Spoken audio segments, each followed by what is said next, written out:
Trains. Most people know what a train is. They're those big lines of railroad track cars pulled along by the front car. They're everywhere in pop culture. Movies, shows, songs, and really, just the entire world. You know what trains are. I mean, it's more likely that you have heard of a train than that you haven't. They take people and things where they need to along tracks that span continents. There are toy trains, mall trains, playground trains, and even some at fairs. Through the years, however, these train imitations have become even more popular than their real-life counterparts as train ridership declines. In fact, it's become more common for North Americans not to have even ridden on a train once throughout their whole year. That's not to say that people still don't ride them though. For instance, I recently went on a trip to Quebec City with my family. One of the oldest settlements in North America, established 1608, it's an absolutely breathtaking place. Beautiful statues cover the city, and on almost every building there is a plaque that told its history, often spanning hundreds of years. And though the city itself was absolutely incredible to visit, my favorite parts of the trip by far were the train rides there and back. Seeing the Canadian countryside roll by, reading a book as the sun fell, and gawking at the rivers and waterfalls. It was all so beautiful. As I sat down in that train car, I couldn't help but think of how the train had fallen so far out of relevance. I mean, for almost a century, the train had defined travel, but now it's become almost a niche within North American culture. Today, trains carry only around 5 million people per year across all of Canada, out of its 38 million citizens. That's only 15.7% of the population that ride the train yearly. To put it in comparison, it would take 7.6 years for every Canadian to ride on a train at this rate. And then, if you look at American train ridership, it's even less. Only 2.6% of American citizens ride the train annually, whereas, in our past, it was rare for someone's year not to involve some form of train. They took people from city to city, transported soldiers to fronts during wars. They were essential parts of the North American story. So, how did it get to this point? How did such an important part of North American history fall out of the public consciousness? And what does the future hold for the train? That's what we'll be talking about today. So join me as we explore the train's past, present, and future in North America, what its role in society is, and talk about a growing movement for return to trains in North America.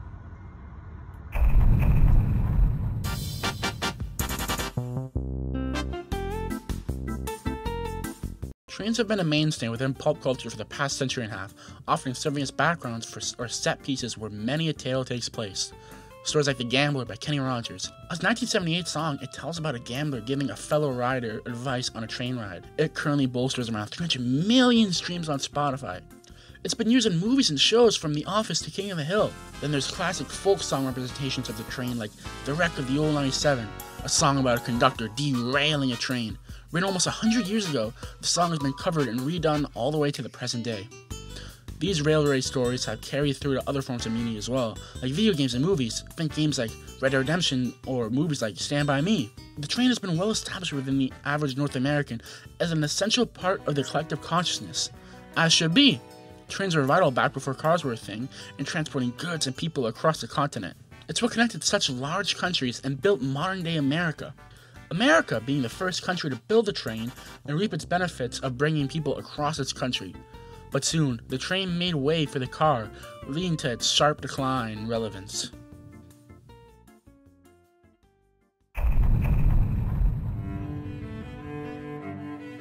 In the modern day, trains in North America have struggled to find their place within the world, because in many cases, there are a lot of better ways to get around. Planes go further faster and can even cross bodies of water. You don't need to lay miles of rail for a plane. You can go over existing roads and buildings without worries. Cars give individuals the freedom to choose where they want to go as they please. You can decide mid-trip, screw it, let's just go here instead. You can stop and stare at roadside attractions. You can customize, personalize, and set up your car however you please. Trains, however, only take you where you want to go. You have to share the train car with other people. They might be really loud, weird, or annoying. As anybody who's taken public transit can vouch, sometimes people just plain suck the be around.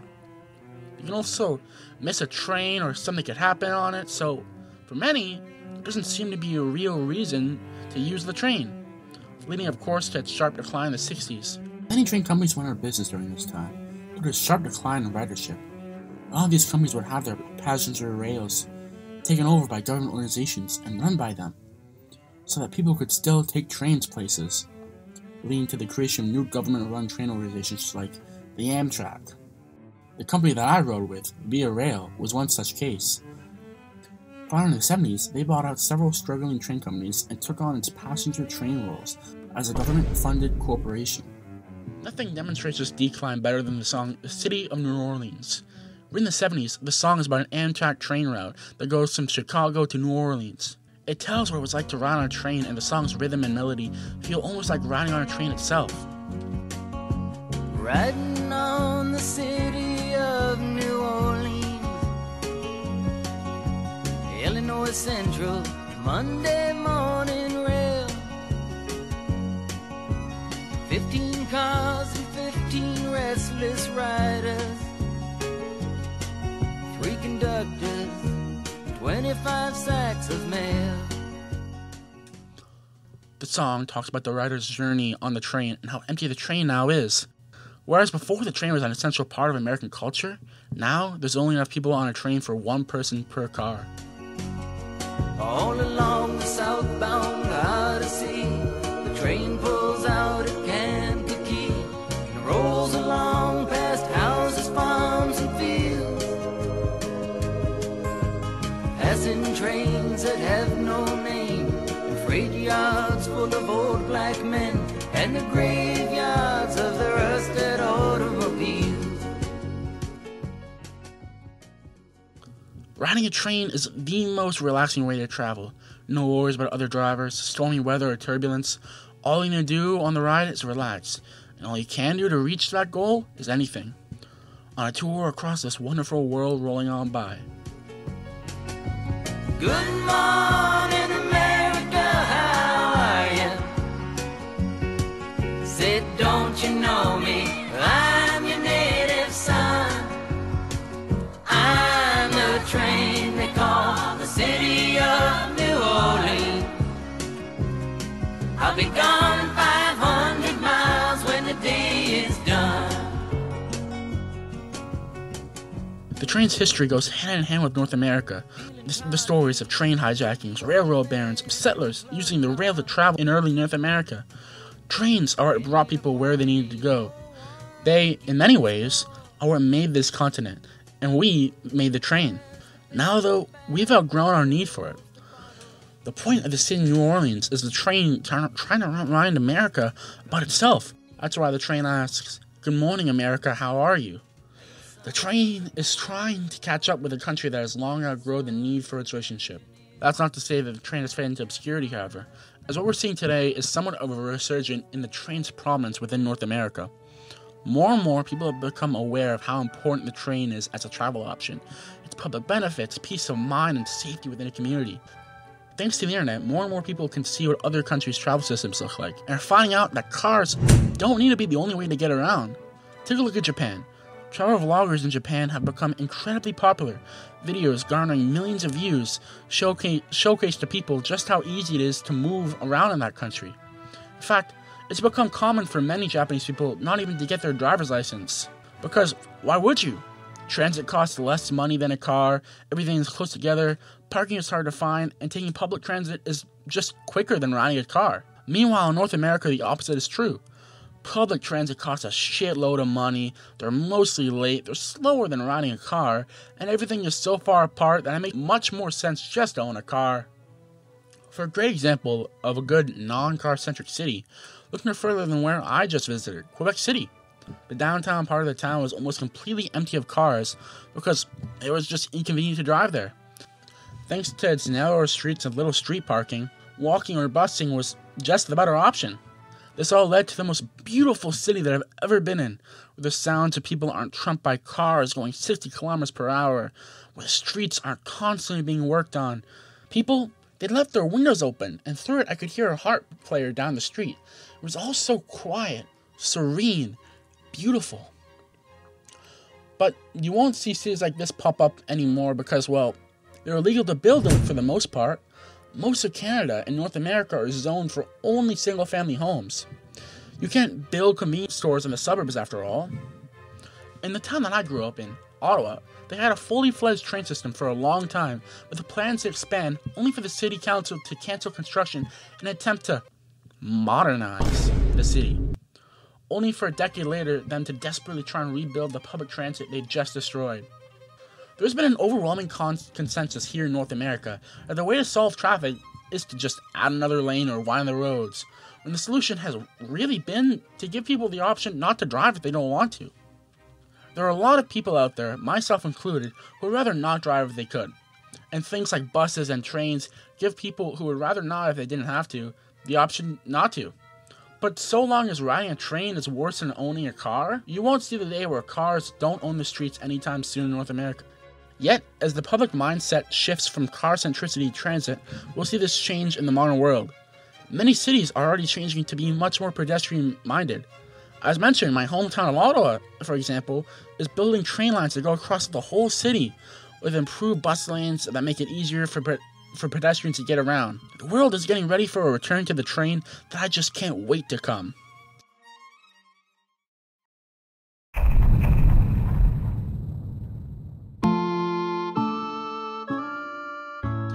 I, like many, would love to see a world where trains and transit connect me everywhere I want to, and never need to drive a car again. But unfortunately, in North America, I'll likely never see a world like this. At least, not while I'm still young. Because although the train's time is fast returning, it'll still take a long while for its return in full force.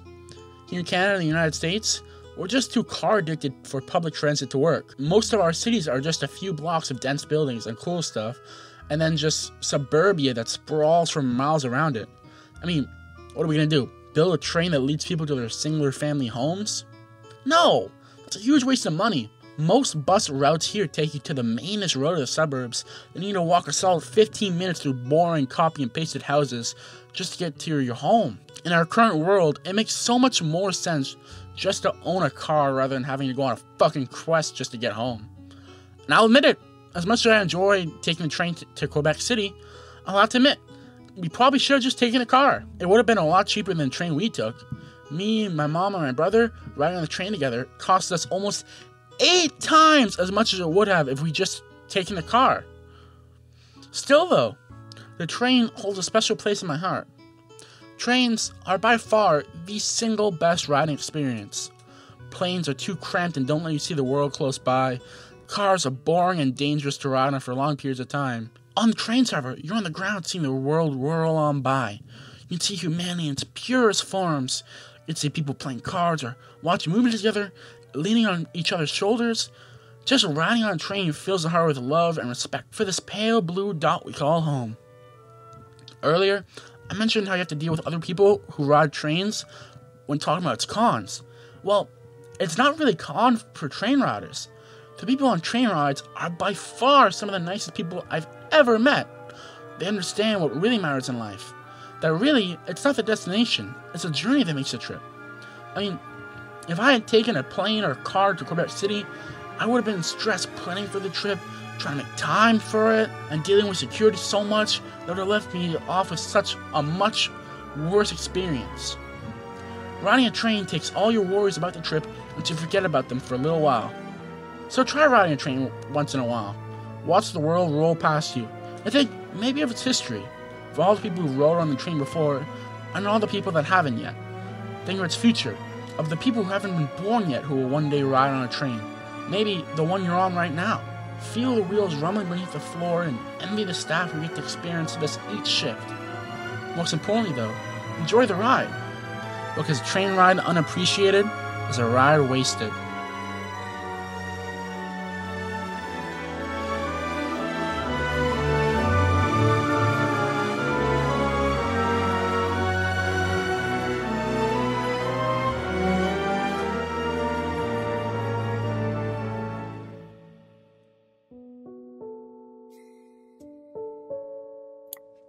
Hope you guys enjoyed this video. If you did, be sure to subscribe and give the video a like maybe. Let me know your thoughts on the video as well in the comments down below. And if you didn't enjoy it, be sure to leave a dislike and hate comment. Any input at all is much appreciated. That's about it. Don't die, y'all.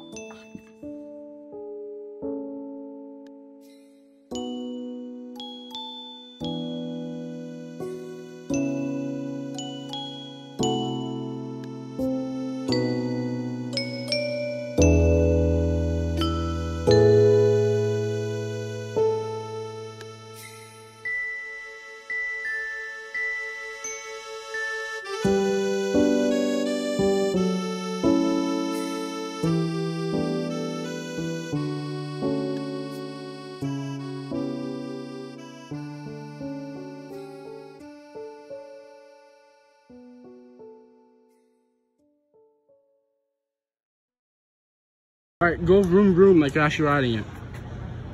Say vroom vroom. Vroom, vroom, vroom, vroom, vroom, vroom. There you go. Smile. Vroom, vroom, vroom, vroom, vroom. Smile harder!